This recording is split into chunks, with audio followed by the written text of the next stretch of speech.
Titans Commanders. Titans coming off a big win against the Houston Texans. Happy for the Titans. I really am. Yeah. Titans fans, I don't know if you're happy about that or mad because it kind of hurts the draft position. Maybe you want them to tank as much as possible, but it's nice to see the team playing well. And I'm going to get into a couple of plus factors here for them that are actually playing well on the defensive side of the ball. But I'll start with you. What's your matchup that matters here for Titans Commanders? Well, speaking of little bright spots, Tony Pollard is a bright spot for the Tennessee Titans. He has been. Got 800 rushing yards. That ranks 7th in the league. Quietly a top 10 rusher. Right. Quietly a top 10 rusher. And he has 4 rushing touchdowns. I think, again, there's an opportunity to uptick that a little bit against the Washington run defense, which the Commanders' defensive line, again, something you could maybe take advantage of if you're the Tennessee Titans and this ground unit. 53.4 PFF grade overall for the Commanders' defensive line. That ranks 30th in the league. The issue, though, is that the Titans' offensive line overall ranks 31st in PFF grade at 56.6, which incorporates both pass protection and run blocking. So that's something that, who's going to get the better of that? And can Tony Pollard kind of be not so quiet about his production against this Washington Commanders team that we've seen, again, some ups and downs from them, I think. But, to have a chance in this, Tennessee's going to have to run the ball. I'm going to go with a specific matchup here. Sometimes we go a little bit, more broad, bigger, and we go, more broad. Yeah, like D-line, O-line, whatever. Right. Terry McLaurin. Yeah. Specifically. Yeah.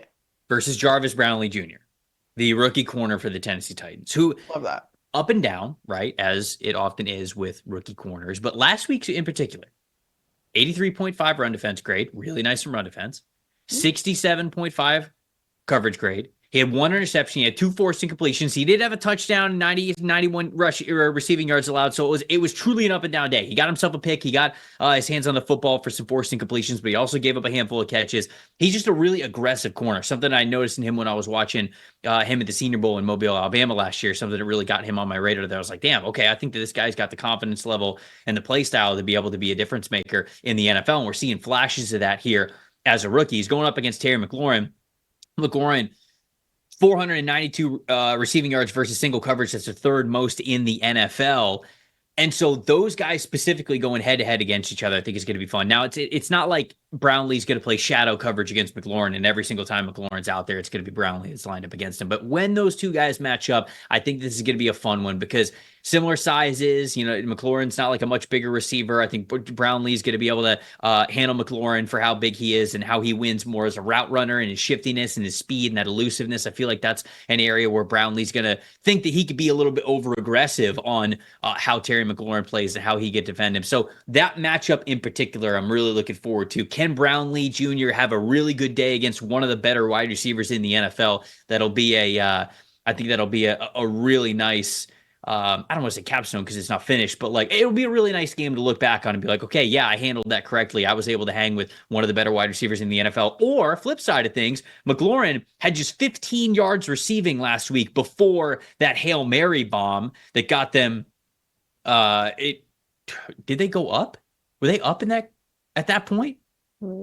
I can't remember where they were. But anyways, they hit the Hail Mary bomb. Basically, it was an 86-yard pass. And before that, Terry McLaurin was doing nothing. You know that Jayden Daniels and McLaurin are going to want to make sure that that's not the case this week. So he's going to be looking his way early and often. How Jarvis Brownlee Jr. plays against him is going to be a fun matchup.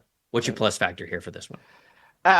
It's Jayden Daniels, but it's him continuing to take care of the football because he ranks 3rd in turnover-worthy play percentage, 1.6%. That's behind just Lamar Jackson at 1.4%. And Bo Nix also at 1.4%. So these rookies kind of prioritizing taking care of the football. And you love that because you also see, I think with Bo Nix, there's been a lot made given that he's got a conservative kind of offense that he's running. You're not asking a ton of him that's opened up a little bit over the recent weeks. And you can see the development coming along under Sean Payton. That's all wonderful. This is the same kind of story with Jayden Daniels, though, whereas early in the season, his average depth of target was like the fourth shortest in the league through the first 4 games. And now it's up to 8.4 yards. And that ranks 20th in the league. It's tied with Josh Allen, the likes of Josh Allen and guys like that. So he is pushing the ball down the field, but that turnover-worthy play percentage has still stayed down. And that is so monumental when it comes to a young quarterback getting off on the right foot, creating a good foundation to kind of build off of, all that kind of stuff. That's something that you want to see Jayden Daniels continue to do. And I do think that this is something that he has an opportunity to do against this Tennessee Titans team. He's coming off his 3rd game with an 85 or better PFF grade also. And I think he could make it 4 in this game, again, if he takes care of the football and kind of does what he's continued to do. Dave so far reminding me that Hail Mary touchdown put the Commanders down 1, and then Cyber missed the extra point. I forgot. I'm sorry. I forgot. I didn't mean to bring it up. Oh, yeah. No, so like that whole window of just like, I was watching another game at that point because everything, like I was watching the Bears game and the Vikings, and it was just like, I thought people were reacting to the Bears tying it up with the field goal and like forcing overtime. Mm-hmm. And then I switch over and I'm like, oh no, there was other weird shit happening. Yep. Weird stuff. God, all right, now you've opened the floodgates. You're telling me I can. No, you already. You already did it. No, it's twice. It's twice. I don't know if there's a quota. Now it's a trend. I don't know if there's a quota now. Now the show's rated R. Okay, so sorry guys.